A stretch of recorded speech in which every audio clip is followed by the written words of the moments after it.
Pemirsa TVRI dimanapun Anda berada, senang sekali saya Stevi Mardiani Maruru bisa menjumpai Anda di Ruang Kesehatan. Salam sehat, sehat itu investasi, ayo kita hidup sehat. Di Ruang Kesehatan kita kali ini kita akan membahas tentang parenting di era digital. Nah, ini menarik sekali tema kita di Ruang Kesehatan kali ini. Dan untuk itu saya tidak sendiri, saya ditemani oleh narasumber yang luar biasa dan berkompeten di bidangnya, Ibu Dr. Sukma Nurilawati Botutihe MPC, psikolog. Mari kita sapa beliau. Halo Ibu Sukma. Halo Bu Stevi. Apa kabarnya Bu? Alhamdulillah luar biasa. Mantap. Terima kasih ya Bu ya sudah mau meluangkan waktunya di tengah-tengah kesibukannya. Pasti. Wah, luar biasa. Pemirsa di rumah dan Ibu Sukma, kalau kita membahas tentang parenting nih di era digital pasti luas sekali. Sebenarnya apa sih parenting di era digital ini Bu? Parenting di era digital, kalau kita bahas digital itu sebenarnya apa, nanti kita bahas. Tapi kita lihat dulu nih gambar yang berikut ini. Ini sebenarnya adalah fenomena yang terjadi pada anak-anak kita di era digital. Wow, iya, mungkin kita bisa lihat ya di slide ini ya. Coba anak-anak duduk bersama anak-anak lain, duduk bersama orang tua. Betul. Harusnya nih dengan kondisi seperti ini harusnya tuh mereka main. Iya benar. Ya nggak sih? Ya, harusnya mereka melakukan aktivitas-aktivitas yang menyenangkan, yang outdoor maupun indoor gitu kan. Betul. Ketika dengan orang tua harusnya terjalin interaksi yang hangat gitu kan. Tapi yang terjadi adalah apa? Mereka asik dengan hidupnya masing-masing, dengan gadgetnya. Jadi seolah kayak punya dunia sendiri gitu kan ya. Terus yang berikutnya juga, bahkan aktivitas-aktivitas yang sifatnya personal sekalipun yang harusnya ada unsur intimate di situ ya, itu mereka gunakan dengan apa? Kayak makan ya, mau tidur gitu kan. Pakai apa? Pakai gadget. Sering itu sekali nah, nih Bu. Ini sebenarnya adalah fenomena kondisi yang kita anggap hal yang biasa yang terjadi. Ya, tapi kalau kita kupas lebih dalam soal itu, mungkin kita agak-agak ngeri-ngeri sedap sedikit ya. Nah, apa itu, seperti apa parenting di era digital? Adalah tentunya dengan fenomena seperti ini pasti akan ada dampak ya. Jadi ada side efeknya, ada impactnya dari kondisi ini. Nah, parenting itu adalah salah satu bentuk, parenting itu kan pola asuh ya. Pola asuh, ya. Salah satu bentuk pengasuhan, pola asuh yang bisa kita terapkan kepada anak supaya meminimalisir efek yang tidak baik terhadap era digital ini ya. Jadi seperti apa itu kita mungkin kayaknya perlu dulu semacam edukasi apa sih era digital itu. Benar. Orang sering bilang era digital. Tapi apa itu sebenarnya? Oke, next, mungkin lihat slide berikutnya. Nah ini era digital itu sebenarnya intinya adalah era atau zaman di mana kita menggunakan media baru. Jadi munculnya media baru ya dalam misalnya kita berkomunikasi dan sebagainya. Nah ini kan kalau kita media baru itu yang diterjemahkan sebagai digital. Nah kalau era lama ini kan kita bisa lihat nih media lama tuh apa, kayak radio, surat kabar, majalah, TV, film dan sebagainya. Nah kalau media baru tuh kayak ini nih, internet. Berbasis internet semuanya gitu ya, kayak YouTube, Google gitu-gitu ya, Twitter, WhatsApp, Line, Facebook dan sebagainya. Ya. Oke, next. Nah, masalahnya sekarang ini dengan perubahan zaman ya, era digital ini di mana-mana sudah digitalisasi, akhirnya yang terjadi dalam kehidupan anak dan remaja itu yang terjadi adalah apa? Bagi anak, sahabat yang terdekat ya, orang yang terdekat yang paling intim buat mereka itu adalah digital. Iya, betul sekali. Biasanya anak-anak sekarang kan Bu, kalau dengan pemirsa di rumah biasa kalau datang di suatu tempat bukan tanya, "Halo, namanya siapa?" tapi tanya, "Password wifi-nya apa ya?" Betul. Itu benar kan? Biasa seperti itu. Betul. Mau itu di tempat makan gitu ya, mau itu di tempat umum aja. Betul. Yang penting tempat itu ada meja, ada orang duduk pasti nanya, "Mbak, Pak, Om, Bu, wifi-nya apa?" Kayak gitu. Itu karena apa? Karena memang ketergantungan yang sangat luar biasa terhadap digital ini, terhadap internet ini ya. Jadi itu sudah dianggap sebagai sebagai sesuatu yang objek yang terdekat buat mereka. Jadi kalau dulu anak remaja itu biasanya yang terdekat adalah orang tua, teman gitu ya. Kalau sekarang mereka tidak ada orang tua pun tidak masalah. Tidak punya teman pun tidak masalah. Yang penting punya gadget. Betul. Yang penting ada internet gitu kan ya. Betul. Nah, kenapa itu bisa terjadi seperti itu? Karena kalau kita lihat di sini media baru atau digital itu sudah dianggap sebagai saudara, sebagai keluarga karena satu, itu mudah untuk dibawa kemana-mana. Kalau kita lihat sekarang kan orang tua itu kan apalagi dengan kesibukan dengan ya tuntutan zaman juga sih ya, menjadikan orang tua mungkin waktu di luar, waktu bekerja lebih banyak dibandingkan sebelumnya, sehingga mereka tidak punya waktu banyak untuk membersamai anak. Jadi ketika anak butuh, anak mau kemana, yang paling mudah untuk mereka jangkau itu adalah media ini, digital ini. Itu yang paling mudah mereka jangkau. Nah, kemudian sehingga mereka banyak menghabiskan waktu dengan gadget dan digital. Kemudian anak juga sekarang itu lebih mudah belajar lewat media dibandingkan secara langsung. Karena banyak orang tua bilang, mungkin pemirsa di rumah, anak saya lebih pintar kalau nonton YouTube, nonton media. Betul.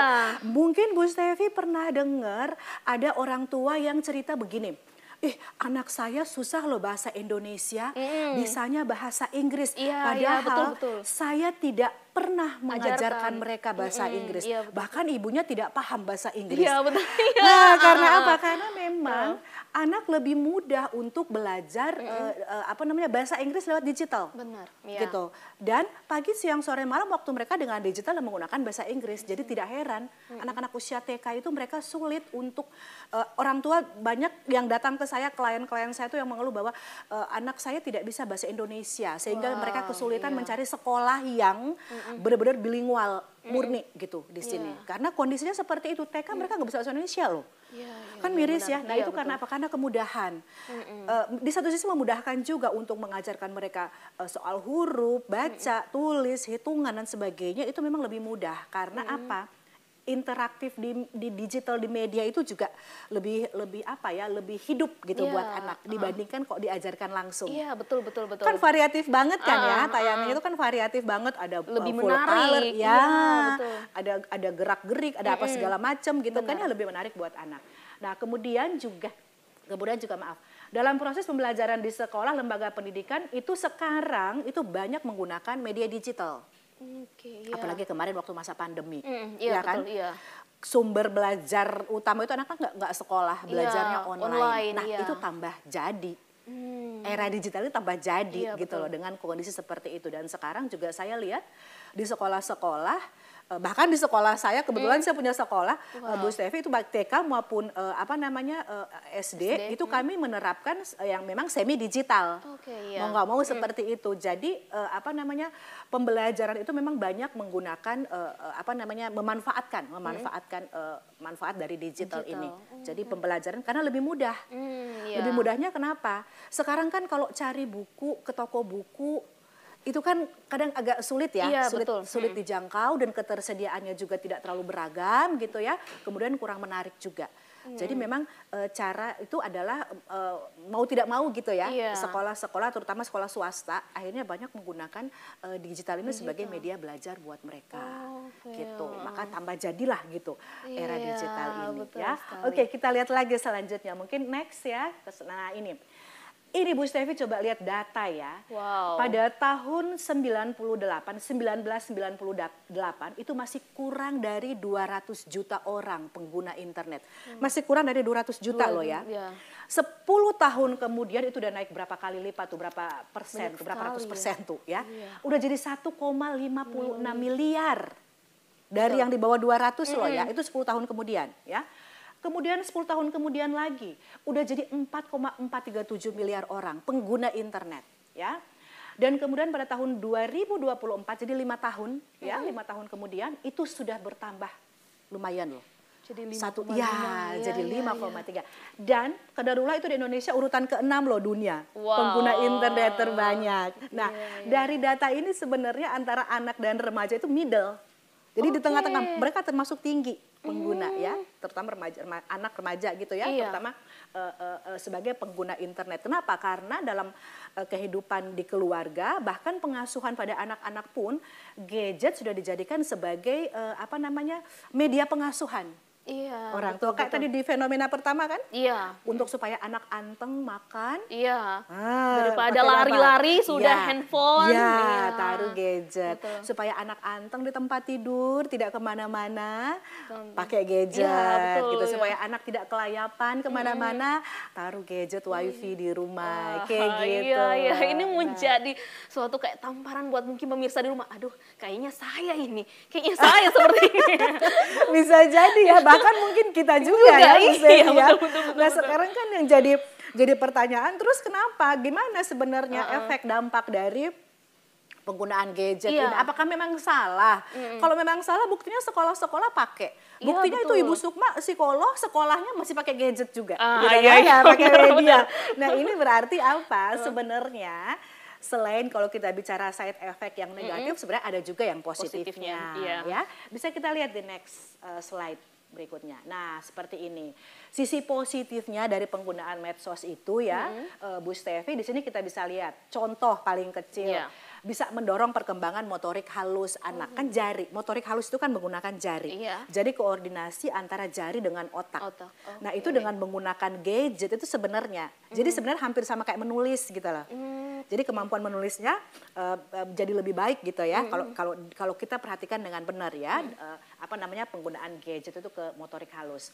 Kemudian menambah pengetahuan. Jadi mudah. Sekarang kan apa-apa, bahkan saya kalau di sekolah saya tuh anak-anak kalau misalnya kita misalnya lagi santai gitu dengan guru-guru pas full day-nya gitu. Mereka ada tanya jawab atau apa gitu yang mereka pengen tahu. Kenapa sih Bunda Neptunus itu begini? Kenapa sih ini? Gitu kan. Nah kadang-kadang kalau misalnya guru mungkin agak sulit menjelaskan, yuk kita cari di GPT yuk gitu. Benar-benar gitu kan. Yuk kita buka internet, kita cari GPT yuk. Kita tanya yuk kenapa ya planet ini tuh begini. Kenapa Saturnus itu begini. Kayak gitu. Kenapa berapa sih jarak Saturnus ke bumi kayak gitu loh. Kita cari itu lebih mudah. Iya betul. Ketimbang kita lagi nyari buku dan sebagainya. Nah itu sisi positifnya gitu ya. Gampang untuk kita menambah pengetahuan. Kemudian meningkatkan kemampuan membaca menulis. Kalau saya perhatikan itu banyak aplikasi-aplikasi atau tayangan-tayangan di internet yang membuat anak tuh lebih mudah mereka untuk belajar menulis, membaca itu lebih gampang, lebih cepat. Gitu. Bahkan saya punya anak berkebutuhan khusus itu dia cepet loh menangkap hafal huruf. Oke. Karena dengan melihat tayangan itu. Iya. Iya. Jadi dia tayangan itu lebih menarik ya dan lebih mudah mereka ikuti. Kadang disertai dengan gambar menarik, disertai dengan musik yang menarik gitu kan yang menggugah mereka untuk belajar. Sehingga memang kemampuan membaca menulis lebih cepat. Nah itu makanya alasan saya juga di sekolah saya terapkan yang semi digital itu karena sangat membantu. Kemudian juga bisa jadi alat komunikasi, tentunya kita sudah tahu ya, dan kemudian wadah untuk mengekspresikan diri. Anak gampang tuh kan banyak tuh media-media yang memungkinkan anak untuk menggambar, berwarna gitu ya. Kadang kalau langsung susah dengan gadget bisa. Iya betul sekali. Untuk sisi negatifnya kayaknya nanti ya. Iya, mungkin kita bisa tahan dulu nih pemirsa, jangan kemana-mana, tetap di Ruang Kesehatan.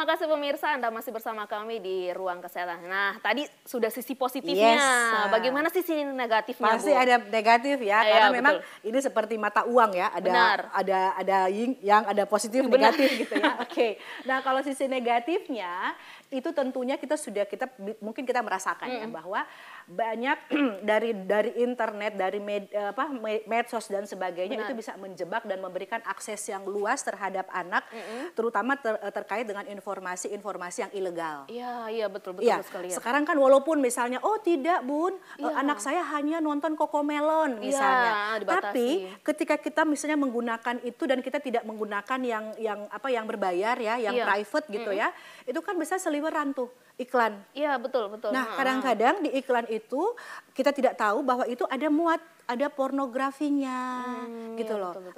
Jadi ada informasi-informasi terkait itu gitu. Mungkin Bu Stevi juga pernah ngalamin kan ya? Iya pernah. Lagi nonton apa gitu ya, terus tiba-tiba muncul iklan yang tidak, kenapa muncul ada obat ya, kuat lah, betul. apalah dengan pose-pose yang vulgar gitu kan ya. Iya. Jadi itu mudah untuk diakses oleh anak. Kemudian juga kekerasan, kriminal gitu ya. Apalagi sekarang media sosial kayak kemarin tuh yang masalah-masalah kayak bunuh diri apa segala macam itu kan gampang banget di-share. Iya, betul. Anak di situ jadi belajar kan, belajar tentang jadi kalau ada masalah di rumah, kalau ada dimarahin mama papa itu kayaknya bunuh diri aja lah supaya diperhatikan, supaya ya kayak gitu loh. Jadi tanpa sadar itu sebenarnya menggiring anak untuk berpikir ke sana gitu loh ya. Bisa berpikir bahwa kekerasan tuh bisa jadi solusi juga ya terhadap masalah ya gitu. Jadi memberi insight namanya ya. Kemudian juga dampak lain bisa menjebak anak dengan produk-produk yang membahayakan. Misalnya kalau obat terlarang kan ada tuh sering kita lihat ada kayak permen-permen apa ternyata mengandung narkoba kayak gitu ya. Anak diiming-imingi dengan apa gitu. Jadi akhirnya narkoba misalnya dengan ini jadi kuat, ini jadi apa gitu. Ternyata ada adiksinya di situ, ada jagat adiksinya di situ ya. Kemudian itu itu kan sangat bebas, sangat mudah diakses ya. Betul. Kemudian juga menjadi anak remaja sebagai sasaran bagi pihak yang tidak bertanggung jawab. Nah, banyak kasus-kasus pedofilia itu berawal dari sini. Jadi jangan dikira kayak misalnya orang nonton. Kita kan sering tuh ya, anak-anak kita lagi lucu-lucunya kita upload ya. Iya, betul. Gambar-gambar anak lagi lucu-lucunya lagi. Kita nggak tahu anak kita tuh sebenarnya lagi jadi objek seksnya para predator. Memberi penguatan pada mereka. Buat predator-predator untuk anak-anak pedofilia ini melihat anak kecil yang pakai singlet, pakai popok, itu bisa merangsang. Nafsu mereka gitu loh. Biasanya kan pemirsa di rumah dan mungkin orang tua di luar sana, aduh lucunya, gitu dipakai kan? ini saja. Lucu, lagi duduk, lagi apa, lagi ini yang dengan pose yang lucu, duduk seperti apa segala macam. Itu dianggap sebagai sesuatu yang biasa aja. Padahal kita nggak sadar menjerumuskan anak, mendorong anak untuk menjadi objek seks bagi para predator. Nah ini karena kemudahan ini gitu loh ya. Kemudian menjadi anak menjadi kecanduan. Itu kalau kita tidak pintar untuk mengelola tentunya ya, mengancam kesehatan fisik, mata, otak so pasti. Bahkan ada penelitian ya Bu Stevi, itu di salah satu di jaringan di otak pelipis kanan kalau nggak salah. Ini hasil penelitian. Yang di situ ada jaringan, saya lupa namanya apa ya, pituari apa gitulah, saya lupa ya namanya ya. Itu adalah jaringan yang di otak yang mengatur perilaku kekerasan, agresivitas anak. Nah, dengan paparan gadget itu jadi bisa rusak. Nah, sehingga tidak ada yang mengontrol. Makanya kita jangan heran anak sekarang tantrumnya gila gitu ya. Iya, betul. Kan? Kemudian juga bahkan anak umur SD gitu ya atau anak SMP itu bisa membunuh teman cuma gara-gara dia kalah game. Iya, betul. Itu karena bisa saja loh karena itu ya. Jadi lebih merangsang. Kemudian kemampuan kepekaan sosial tidak terasah. So pasti anak jadi tidak empati gitu ya. Nggak hanya anak, orang dewasa juga kayaknya gitu ya. Sekarang acuh-acuh saja toh. Sudah biar saja. Ada yang kecelakaan bersimbah darah, bukannya ditolong, dibantu, cuman guys. Ada yang celaka loh guys. Di jalan ini guys, hati olo guys. Nah bukannya ditolong lah kok di video gitu loh. Iya, betul. Iya kan? Nah ini kan sebenarnya juga anak mengimitasi. Akhirnya kan tergerus gitu ya. Jadi ketika ada apa-apa anak bukannya tergugah untuk menolong, tapi malah video ini yuk gitu, biar viral yuk. Kemudian disebarkan. Disebarkan. Nah, seperti itu. Jadi mematikan bisa mematikan ya degradasi terhadap empati dan jiwa sosial mereka. Kemudian ikatan emosional orang terdekat juga menjadi putus. Ya iyalah, kalau zaman dulu anak makan ini dengan orang tua aja itu bisa putus ya. Ketika makan orang tua biasanya kan, ayo nak makan, ayo anak mama yang hebat, buka mulutnya. Kalau sekarang kan enggak, makan taruh piring. Jadi anak makan sambil nonton, mamanya juga nyuapin sambil scrolling, nggak ada kontak mata, ya kan? Betul. Nah itu akhirnya jadi kepekaan emosionalnya, ikatan emosionalnya jadi nggak ada. Makanya saya sering didatangi oleh klien orang tua yang ngeluh anaknya remaja. Anak saya itu Bu tidak mau tidak mau badengar gitu. Bandel, pokoknya apa-apa segala tidak ada yang mau didengerin. Di rumah tidak ada lagi yang mau didengerin, pemberontak bla bla bla bla bla. Ya iyalah, kalau kondisinya seperti itu gitu ya. Anak mau dengar kita apa ininya, ikatannya apa gitu ya. Jadi anak tidak punya ikatan emosional, jadi anak tidak merasa bertanggung jawab kepada orang tua, tidak merasa bertanggung jawab untuk mendengarkan orang tua. Mungkin ketika kita memberi punishment, hukuman kepada anak akan takut. Tapi hanya takut dengan hukuman, ketika kita nggak ada dilakukan lagi. Iya betul, banyak seperti itu. Jadi respect, rasa takut itu hanya takut pada hukuman, bukan respect pada orang tua. Kenapa? Karena ikatan emosionalnya nggak ada. Orang tua bercerita dengan, oh ya nak, gimana kabarnya di sekolah nak? Lagi nonton TV. Gimana kabarnya di sekolah? Gimana tadi ulangan gimana? Gimana ulangan bukannya dengan anak, natap wajah anak, kontak mata dengan anak, tapi asik dengan gadget, asik dengan laptop. Gitu kan? Jadi akhirnya kedekatan emosionalnya jadi hilang. Jadi jangan heran ketika mereka dewasa, aduh saya sakit kok anak saya. Ya iyalah, orang ikat emosionalnya nggak ada gitu kan ya. Kemudian juga menjadi mager, malas gerak. Nah makanya sekarang tuh anak-anak masih kecil, masih remaja, masih usia-usia belasan tuh ada yang kena diabetes, ya kan ya Bu Stevi ya, ginjal, gagal ginjal dan sebagainya. Karena apa? Mager. Malas gerak, mereka udah nggak mau main ke tetangga, jalan, naik sepeda, lari-lari di halaman tuh udah mereka nggak lakukan lagi. Males di rumah aja. Itu kan. Bahkan diajak orang tua untuk jalan-jalan pun pakai tawar. Mau kemana Pak? Mau kemana Mah? Mau berapa lama Mah? Betul. Sekarang. Karena pengen cepet-cepet pulang.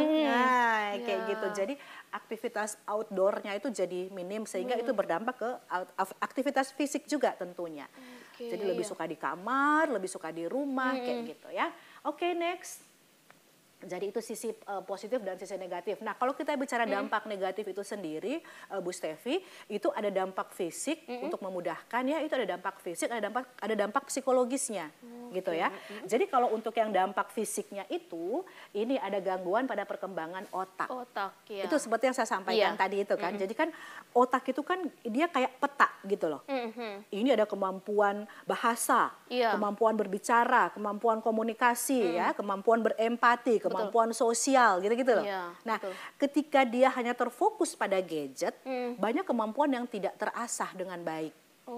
Termasuk kemampuan berkomunikasi, kemampuan berbahasa. Karena apa?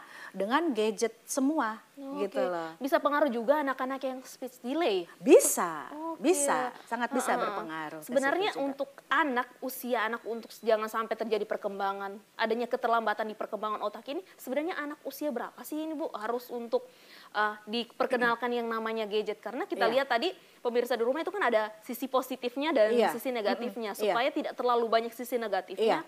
Usia berapa sih anak itu harus? Sebenarnya usia tidak ada patokan usia berapanya, cuman yang penting adalah ketika anak sudah paham instruksi kita. Paham instruksi loh ya.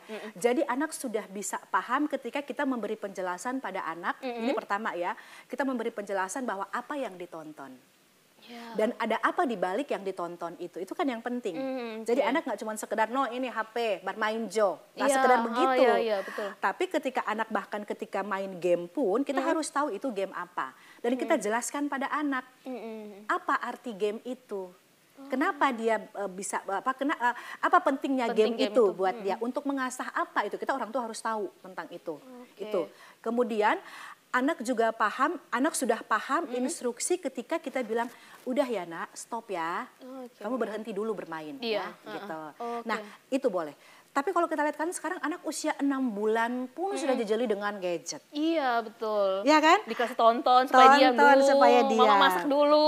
Iya, kan, iya. padahal kan anak usia bayi seperti itu, batita seperti itu kan, batuta, badita seperti itu kan sebenarnya mereka adalah usia-usia ketika mereka menangis itu kan hanya mengkomunikasikan ketidaknyamannya mereka. Iya, betul.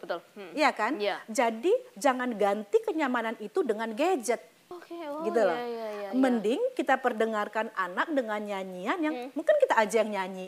Nah, iya. Ya kan? Ketika bangun tidur kita perdengarkan suara kita nyanyi gitu loh. Di sini senang atau kita perdengarkan misalnya musik di tape recorder gitu ya, di recorder kita gitu ya.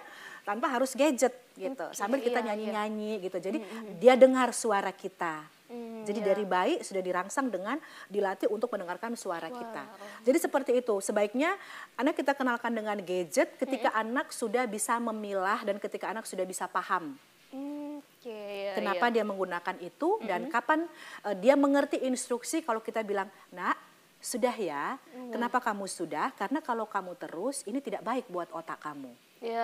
Jadi ketika anak sudah paham itu baru boleh kita kenalkan dengan gadget.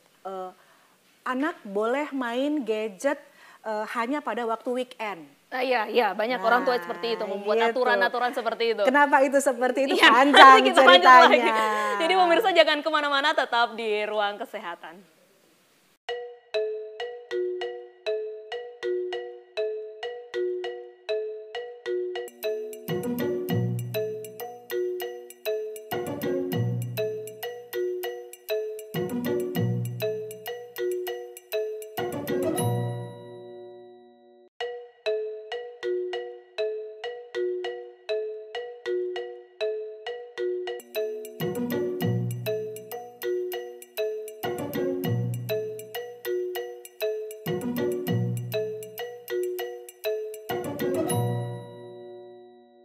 Terima kasih pemirsa, Anda masih bersama kami di Ruang Kesehatan. Nah, tadi weekend. Weekend, anak tadi sudah itu, ini perlu sekali ya, perlu kita siarkan. Orang tua bikin aturan bahwa, anak saya ini dengan bangga bilang, anak saya pokoknya nggak boleh main gadget Senin sampai Jumat, hanya boleh weekend, Sabtu sampai Minggu gitu, bolehnya gitu. Ini bangga bahwa dia sudah melakukan yang terbaik. Padahal justru bahaya. Kenapa? Bahayanya apa? Satu, karena weekend dianggap itu karena dari 1 minggu nggak main, jadi karena cuma weekend akhirnya yang dikasih seharian main. Iya, betul. Banyak justru kan salah, kita jejali, kita bombardir dalam waktu yang lama, ini secara fisik bisa mengganggu otak justru. Ya, itu satu. Secara psikologis juga itu bisa mengancam hubungan. Kenapa? Pada saat weekend itu kan sebenarnya adalah waktunya orang tua di rumah, iya kan? Benar. Family time harusnya. Nah, pada saat orang tua lagi libur, harusnya bisa main dengan anak, bisa keluar bersama-sama gitu ya. Akhirnya apa? Anak asik dengan gadget. Iya betul. Ya, akhirnya, ketika diajak, anak nggak mau. Karena dia tidak mau kehilangan momen dia untuk bisa main gadget. Iya, kapan lagi nih ini momennya gitu. Padahal itu harusnya adalah quality time untuk keluarga. Gitu loh. Bagaimana orang tua dengan anak yang selama seminggu ditinggalkan kerja itu bisa berinteraksi dengan baik secara berkualitas gitu dengan anak. Ini karena ketidakpahaman orang tua. Menurut saya justru nggak apa-apa setiap hari pakai gadget, tapi waktunya yang kita batasi. Kalau pada anak batita atau anak balita gitu ya, 15 menit aja. Kemudian istirahat berapa jam gitu, 5 jam, 6 jam, nggak lagi. Terus gitu.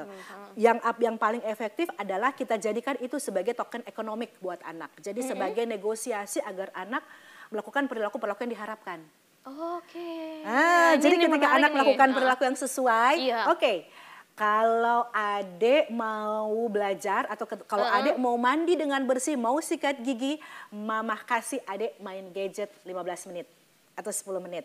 Yang penting sikat giginya yang bersih ya, mama cek ya, gitu.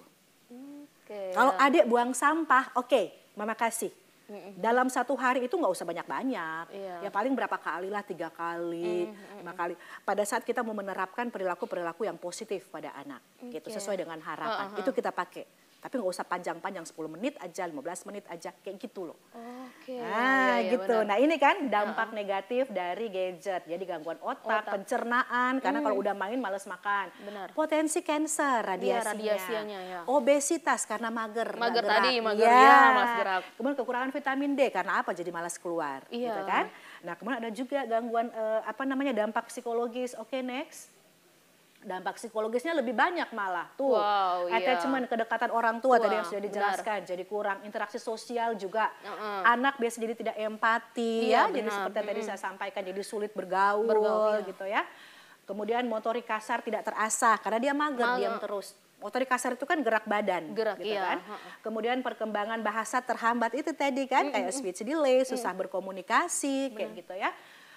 Kemudian juga gangguan perilaku. Nah, ini sering melakukan perilaku-perilaku yang sesuai dengan tokoh-tokoh yang ada di medsos gitu ya. Betul, Kadang-kadang nih saya ada punya klien ya. Dia anaknya itu bicaranya itu persis seperti kayak ngomong artis gitu loh. Iya. Bahasanya itu dia orang Gorontalo tapi bahasa itu bahasa baku gitu ya. Kemudian bahasa itu seperti bahasa-bahasa yang template gitu. Karena memang dia komunikasinya banyak, dia mengimitasi dari tokoh yang YouTubers yang ininya dia. Padahal kan harusnya dia berbicara menggunakan bahasa selayaknya bahasa teman-teman. Iya. Yang bahayanya ini bisa menjadi objek bully nanti antara teman-teman. Iya, betul. Karena tidak bisa menyesuaikan dong. gitu kan. Nah, itu. Kemudian agresif ya, menjadi dewasa sebelum waktunya. Iya. Ya, itu kenapa seperti itu, ada fiksasi namanya. Jadi karena masa kecilnya perkembangannya ada yang dipendam, diredam, dia tidak main di luar dan sebagainya, ditekan, akhirnya ketika dewasa itu keluar.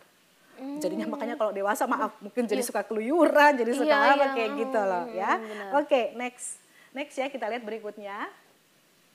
Ini psikologisnya lebih banyak. Nah, terus gimana dong tantangan bagi orang tua seperti apa? Ini karena menghadapi dampak yang begitu besar ya. Ini ada banyak tantangan bagi orang tua dan guru. Benar. Yang pertama, orang tua harus tahu bahwa ternyata teknologi itu bisa menghapus batas-batas. Batasan-batasan seperti apa? Kadang-kadang dengan teknologi itu anak jadi tidak tahu membedakan tempat. Tidak tahu menempatkan diri. Jadi apa kebiasaan yang di rumah itu dibawa ke sekolah gitu loh. Iya. Ya kan? Nah, ini yang nggak boleh kan, harusnya ada batasan. Ya. Nah, dengan gadget jadi enggak. Nah, orang tua harus tahu ini sehingga tantangannya apa? Orang tua harus mengatasi itu ya. Kemudian yang berikutnya adalah orang tua itu harus selalu bisa up to date. Iya, karena Ya kan? beda generasi nih Ya, ya. Generasinya kemarin apa, kita generasi Z, sekarang Betul. sudah. Orang tua harus tahu tuh apa itu PUBG. Iya, Guru juga tahu apa itu PUBG, apa Iya. isinya PUBG. Guru, orang tua harus tahu. Jadi ketika anak ngomong soal itu, orang tua sudah paham. Oh, ini maksudnya gitu loh. Dan orang tua bisa menjelaskan versi orang tua apa game itu, gitu ya. Kemudian orang tua harus bisa menerima bahwa harus sadar bahwa bisa-bisa dengan kondisi seperti ini anak tuh lebih pintar dari orang tua. Iya, karena Iya mereka kan? lebih tahu, lebih Iya. banyak. Jadi kadang-kadang anak justru yang lebih ngajarin orang tua. Kadang-kadang orang tua kan tidak paham ya, tidak bisa menerima. Ngana mulai sok pintar gitu kan. Iya, benar. Jadi marah ketika orang tua diprotes dan sebagainya, orang tua marah gitu ya. Padahal memang ternyata anak sudah mengakses informasi itu lebih cepat dari orang tua. Nah, ini tantangan buat orang tua ya. Jadi awas loh, jangan sampai anak lebih pintar loh. Iya, orang tua juga harus. Betul. Kemudian orang tua juga harus bisa melibatkan diri dalam kehidupan online anak. Jadi orang tua harus tahu anak tuh kalau online pakai apa sih? Yang dibuka itu apa sih? Gitu loh. Oh, anak biasanya buka apa gitu misalnya. Orang tuh harus tahu gitu. Jangan sampai anak ngomong, saya buka Tinder loh mah. Orang tua nggak tahu apa Tinder itu. Ternyata Tinder itu kan ajang buat kencan gitu kan. Karena orang tua nggak tahu, orang tua pikir oh itu hal yang biasa. Pikir game biasa Itu gitu. hati-hati. Kemudian orang tua juga harus tahu kapan orang tua bertindak. Seperti itu. Jadi ketika sudah mulai melihat ada gejala-gejala yang tidak seharusnya, nah itu orang tua sudah mulai harus aware. Misalnya kayak ketika anak misalnya pergi lupa bawa handphone, anak nangis, nah ini sudah mulai aware, berarti anak sudah mulai kecanduan. Anak gelisah ketika pergi tidak membawa gadget, itu sudah mulai tanda-tanda kecanduan. Ketika makan anak harus ada gadget, kalau enggak susah. Ini sudah mulai kadang-kadang. Nah, orang tua harus tahu itu. Jadi orang tua sudah bisa mengambil sikap apa yang harus dilakukan ketika itu terjadi gitu ya. Kemudian sudah bisa membedakan antara kecanduan dan kesukaan. Kadang kan cuma bilang, iya nih anak saya suka sekali main handphone. Pokoknya kalau nggak bawa handphone, dia menangis katanya gitu. Dia pikir cuma kesukaan, padahal udah kecanduan itu. Gitu ya. Kemudian juga harus bisa memberikan pendekatan yang tepat. Pendekatan yang tepat itu seperti apa? Yaitu pendekatan yang jangan menjadikan gadget sebagai musuh. Jangan menjadikan bahwa dunia anak, dunia medsosnya itu sebagai musuh. Tapi jadikan itu sebagai sahabat bersama. Gitu. Jangan menjadi outsider gitu ya. Gitu. Oke, next tantangan berikutnya. Nah, dari kondisi-kondisi seperti itu, ini kan sebenarnya banyak ya tantangan itu ya, tapi yang tercantumkan di sini hanya itu karena itu yang paling mudah untuk kita lihat ya, yang paling mudah kita hadapi seperti itu. Nah, solusinya bagaimana? Solusinya adalah sering-seringlah kita komunikasi dengan anak. Ajaklah anak berbicara tentang media, tentang digital.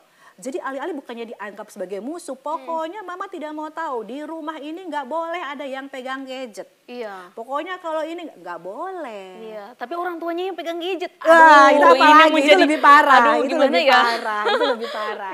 Jadi jangan seperti itu, tapi jadikan itu sebagai teman bersama. Dan kemudian ketika kita membahas soal gadget, jangan kita menjudge, jangan menghakimi anak. Kamu main game itu tidak bagus buat anak. Tidak bagus buat perkembangan kamu main game. Padahal ada game-game lain yang justru sebenarnya mendidik. Kita orang tua harus tahu soal itu gitu loh. Nah, makanya agar supaya anak tidak menutup diri dan mau memberikan informasi, ajaklah anak berbicara sebagai kawan. Jadi jangan menghakimi. Kamu pantas aja nilai kamu jelek. Kamu suka main gadget sih gitu loh. Nah, itu anak pasti akan jaga jarak gitu ya dengan orang tua karena anak menganggap bahwa orang tua adalah beda alam dengan anak gitu ya. Kemudian bangun jembatan bukan tembok. Nah, itu tadi yang seperti tadi. Pokoknya mama nggak mau tahu ya, pokoknya kalau selama kamu di rumah kamu nggak boleh bawa gadget. Kamu nggak boleh kalau sudah di kamar kamu, pokoknya kalau di depan mama kamu nggak boleh pegang gadget. Kamu kayak gitu lah. Apa sih gadget itu, apa sih medsos, apa sih kayak gitu lah. Nah, itu nggak boleh, itu kita membangun tembok namanya ya. Betul. Sehingga anak menganggap bahwa kita itu orang lain yang tidak paham dunia anak. Sementara di satu sisi bahkan di sekolah, di lingkungan teman itu semuanya sudah pakai itu gitu ya. Nah, kemudian ini yang penting, jangan jadi orang tua di luar pagar, itu yang saya katakan tadi, ya kan? Jangan jadi orang tua yang membuat anak merasa bahwa kita tidak paham dunianya mereka, gitu. Jadi cari tahu, ajak gimana caranya. Nah, sekarang itu mama lihat banyak sekali yang main-main PUBG itu sebenarnya bagaimana sih nak PUBG itu? Ajarin mama dong bagaimana sih cara mainnya, gitu loh. Nah, kok mama lihat kamu seneng sekali nonton Cocomelon, emang kenapa sih? Gitu. Ada apa sih di Cocomelon itu? Apa yang menyenangkan di Cocomelon? Oh iya ya, ternyata memang lagu-lagunya enak ya, bikin mama jadi pengen joget juga, gitu. Sehingga anak menjadi lebih luas, lebih terbuka sama kita. Jadi ketika dia ada hal-hal baru, orang yang pertama yang dia kasih tahu adalah kita. Sehingga kita jadi tahu nih perkembangan anak, proses anak bergaul dengan digital, kita jadi tahu. Dia buka apa, dia nggak akan segan untuk ngomong sama kita. Gitu ya. Jadikan itu sebagai teman, sebagai sahabat. Ini menjadi kesulitan juga sendiri kalau anak yang benar-benar sudah kecanduan sekali nih, sudah gelisah kalau kehilangan handphone. Nah, ini menjadi tantangan tersendiri lagi. Kalau kita bicara lagi sudah apa sih apa sih Pak? Nah, ini menjadi malah dianggap outsider sama anak, dianggap musuh sama anak. Terapi. Kalau sudah sampai kecanduan, itu saya rasa orang tua agak sulit ya. Kalau sudah kecanduan loh ya, itu sebaiknya terapi. Yang benar-benar mau menerapkan itu, jangan sampai anak menjadi kecanduan itu. Pemirsa jangan kemana-mana, tetap di Ruang Kesehatan.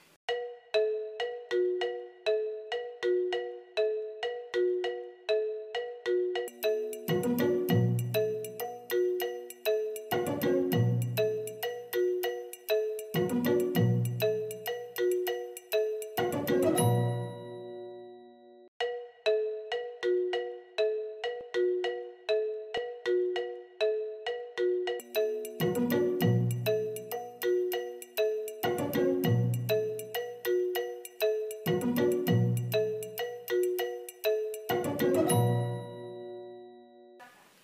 kasih pemirsa, Anda masih di Ruang Kesehatan. Oke, tadi ini solusi. Bagaimana sih tips pengasuhan orang tua? Nah, iya. Tips mungkin di next slide ada ya, tips pengasuhannya ada. Jadi memang namanya pengasuhan itu sebenarnya kan harus balance, harus tidak hanya satu pihak gitu ya. Iya, betul. Kalau orang tuanya masih orang tua utuh ya, ada bapak, ada ibu, ada mama papa, harusnya menjadi tanggung jawab bersama. Iya. Gitu ya. Jadi yang biasa terjadi kan adalah ketika anak melakukan perilaku yang tidak diharapkan jadi kecanduan, papa menyalahkan mama. Iya, saling menyalahkan. Atau mama menyalahkan papa gitu iya, kan. Betul. So itu, bagaimana papa kasih bebas. Iya, betul. Kalau lu memanjakan. Atau papa, so itu mama bagaimana gitu kan. Iya. Nah, nggak boleh, ini harus ditanggung jawab bersama. Jadi peran ibu dan ayah itu harus seimbang. Nah, seimbangnya seperti apa? Jadi tahu nih, jadi ketika satu melarang, yang satu juga harus melarang juga. Iya, gitu. benar. Ketika satu bilang enggak, yang satu juga bilang enggak. Gitu. Ketika yang satu tidak bisa mendampingi anak main, ketika tidak bisa mendampingi dua-dua, salah satu aja. Ketika misalnya bapak di rumah lagi sibuk bekerja, ya udah ibu yang ngambil peran. Sebaliknya ketika ibu lagi memasak, lagi nggak bisa menemani anak, ya bapak dong yang harus temenin gitu. Betul. Ya. Jadi itu yang penting. Jadi tanggung jawab bersama. Kemudian harus ada kedekatan. Walaupun sudah digital, tapi kedekatan emosional itu wajib. Makanya saya bilang, orang tua yang menerapkan bahwa anak boleh gadget hanya pada saat weekend, itu agak-agak berbahaya. Karena jadi merampas momen mereka untuk bisa membangun kedekatan emosional orang tua dengan anak. Karena pada saat weekend itulah justru orang tua punya kesempatan yang besar untuk bisa membersamai anak gitu ya. Kalau itu sudah dirampas dengan anak untuk bermain gadget, maka hilanglah kesempatan untuk membangun attachment itu ya. Padahal itu penting, dan kedekatan itu juga bisa dibangun dengan yaitu ketika berkomunikasi, usahakan bagaimanapun kondisinya kontak mata harus terjaga. Jadi harus ada kontak mata. Bahkan ketika kita marah, ketika kita memuji, ketika kita mengajak makan, kita mengajak tidur, kontak mata harus ada. Ya, jadi jangan sekali-kali berkomunikasi dengan anak pada saat kita lagi pegang gadget. Jangan, ya. Jadi itu kalau kedekatan fisik dan jiwa. Kemudian yang berikutnya harus jelas tujuan pengasuhan. Ya, kita mau mengasuh anak ini goalsnya apa sih? Oh, saya pengen punya anak yang pintar bahasa Inggris. Oke, berarti kita arahkan anak ketika bergadget ria ke arah English. Oh, saya pengen punya anak yang dia tahfiz Quran. Nah, berarti kita giring anak untuk ketika gadget dia banyak berinteraksi dengan aplikasi atau konten-konten yang bernuansa Islam. Yang Quran gitu lah. Jadi itu penting. Oh, saya pengen supaya anak saya punya karakter yang unggul. Maka kita giring anak untuk menonton konten-konten yang memang banyak memberikan tayangan-tayangan yang mengasah, menggugah karakter anak. Nah, jadi itu penting. Kemudian yang berikutnya, komunikasi efektif dan positif. Itu yang tadi saya katakan ya. Jadi ketika berkomunikasi secara verbal dan bahasa tubuh ya, non verbal itu harus sinkron. Jangan bilang, ayo nak tidur tapi kita nonton TV. Ayo nak tidur tapi depan laptop gitu. Ya harus jalan gitu ya. Ayo nak tidur, yuk kita tidur yuk, ayo. Kita juga pergi ke tempat tidur, kita juga tiduran, kita juga masuk kamar gitu loh. Jadi kayak gitu ya, jadi harus komunikasi itu verbal non verbal harus sinkron. Kemudian dalam proses komunikasi tadi yang saya sampaikan, jangan banyak menjudge anak. Benar. Kamu salah, ini tidak baik, itu tidak baik, itu begini. Jadi jangan gitu, jadi jangan membuat anak merasa bahwa dia tidak baik. Itu akan masuk dan melekat di anak sehingga akan benar-benar menjadikan anak tidak baik. Gitu lah. Jadi kita kalau ketika berkomunikasi dengan anak sebisanya tetap selipkan penghargaan kepada anak. Gitu ya. Oke, ketika dia salah kita tegur, kita sampaikan di mana salahnya, tapi ketika pada saat itu dia melakukan hal yang benar, misalnya dia bilang minta maaf, iya mah, maaf, so tidak begitu lagi. Langsung kita beri penghargaan. Nah, itu namanya anak mama yang hebat. Mama, kamu tadi memang salah, tapi sekarang kamu sudah melakukan hal yang hebat, kamu sudah minta maaf. Kayak gitu loh. Jadi hargai anak dengan hal-hal yang sepele gitu. Bahkan ketika dia bangun tidur, dia sudah mandi, dia sudah ke sekolah, mau ke sekolah, nak makasih ya, gitu. Makasih kenapa mama? Ya makasih karena kamu sudah mau bangun tidur, kamu sudah mandi, kamu sudah siap pada saat jam sekolah. Ya, Gitu loh. Jadi ada suatu pujian ya. Ketika anak pulang sekolah, ucapkan terima kasih. Makasih ya nak, hari ini kamu sudah jadi anak yang membanggakan buat mama sama papa. Kenapa? Kamu sudah mau bercapek-capek ria bangun pagi, bercapek-capek ria belajar di sekolah. Pasti capek, tapi kamu tetap bahagia, kamu tetap ceria. Gitu loh. Jadi hal-hal sepele seperti itu yang sering untuk kita bisa membangun komunikasi efektif dan positif buat anak. Oke, next. Nah, kemudian juga mengajarkan agama. Apapun agamanya ya, kita wajib mengajarkan agama karena di agama itu akan jelas. Agama itu kan lebih jelas untuk memberi batasan mana yang baik dan tidak baik. Benar. Gitu ya. Jadi tetap kembali lagi ke situ. Jangan hanya mengajarkan ritual. Misalnya nih kalau di Muslim ya, ayo nak sholat, ayo cepat sholat. Tapi saya mau tanya, berapa banyak dari orang tua yang pernah mengajarkan pada anak apa hakikat sholat? Kenapa anak harus sholat? Apa makna sholat? Sedikit. Orang tua cuma bilang, ayo sholat supaya dapat pahala. Buat anak kecil pahala itu apa? Timbul pertanyaan lagi. Kalau tidak sholat nanti kamu berdosa. Kalau tidak sholat kamu masuk neraka. Emang neraka itu apa? Ya kan anak nggak paham soal itu. Nah kita kasih. Padahal kan di setiap gerakan sholat itu, ketika ruku, ketika sujud itu kan ada makna-maknanya gitu ya. Ketika kita minta anak untuk menghafalkan Al-Fatihah, pernah nggak kita orang tua mengajarkan pada anak bahwa apa makna dari Al-Fatihah itu? Enggak, cuman pokoknya kamu harus hafal, seperti itu. Nah, jadi tidak seperti itu mengajarkan agama, jangan hanya ritual ya, tapi apa filosofi di balik agama itu penting. Kemudian persiapkan anak ketika memasuki pubertas. Beri pendidikan seks yang proporsional. Misalnya pada anak balita ya, pada anak balita. Kita sudah harus mengajarkan pada anak bagian-bagian mana dari anggota tubuhnya yang merupakan zona erogen. Nah, nanti kamu kalau disentuh sama orang lain selain mama, itu kamu disentuh di bagian sini, di bagian sini, di bagian sini, nggak boleh ya. Kenapa? Karena itu kita jelaskan. Itu adalah zona erogen. Kalau kamu disentuh di bagian itu, nanti akan bisa menggugah orang untuk gitu loh. Kalau kamu sudah beginikan, kamu jangan. Jadi kita ajarkan dari kecil anak soal itu, ya. Kemudian juga terkait dengan perilaku seks. Nah, kalau pegangan tangan dengan, misalnya dia sudah mulai pubertas nih ya. Betul. Nah, kalau kamu bertatapan mata dengan lawan jenis atau dengan, sekarang sih lawan jenis sejenis sudah agak-agak absurd ya. Nah, pasangan itu sudah bisa sejenis, bisa lawan jenis, nauzubillah min zalik ya Allah. Nah, itu kita mulai ajarkan. Nah, itu tadi kayak lawan jenis, lawan jenis dan sejenis gitu ya.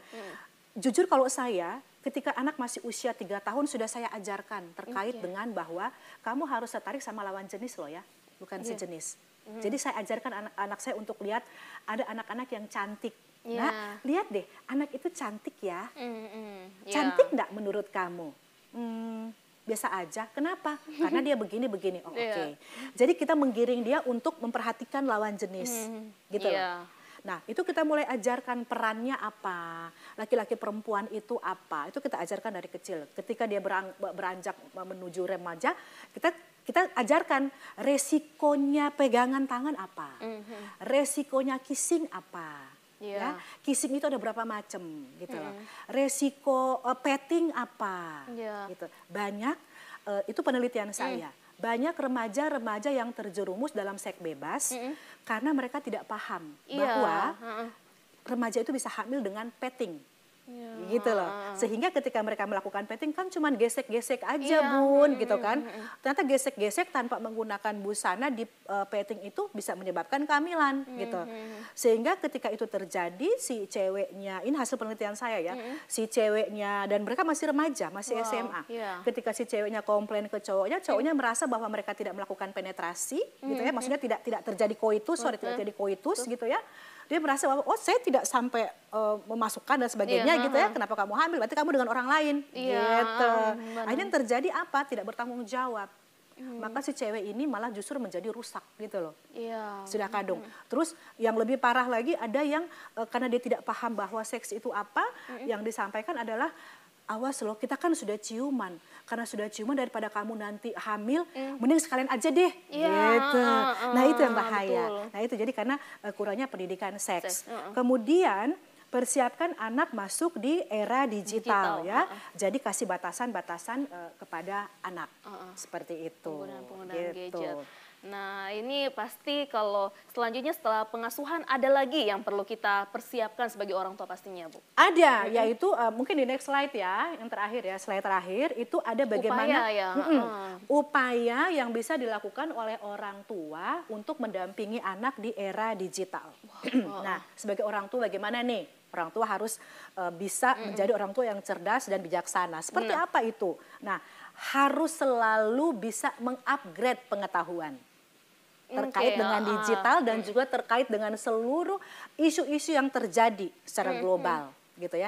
Jadi kalau orang Gorontalo bilang jangan jadi orang tua yang bogo-bogo. Iya, harus kayak tetap gitu. melek internet. Iya, harus melek, tidak hanya melek internet tapi juga melek tentang pengetahuan. Pengetahuan, iya betul.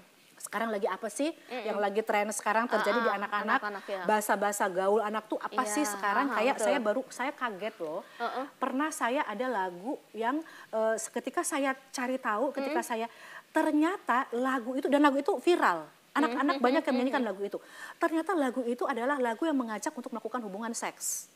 Ya, pernah sih sempat saya dengar kan? ya. Nah, kalau kita orang tua nggak paham, kita nggak ngerti bahasa Inggris, sementara anak kita paham bahasa Inggris, itu kan dianggap sebagai hal yang biasa. Gitu. Benar. Nah, itu. Jadi orang tua harus jadi orang tua yang bisa selalu mengupgrade ya. Kemudian mengarahkan penggunaan perangkat media digital dengan jelas, tadi yang saya bilang ya.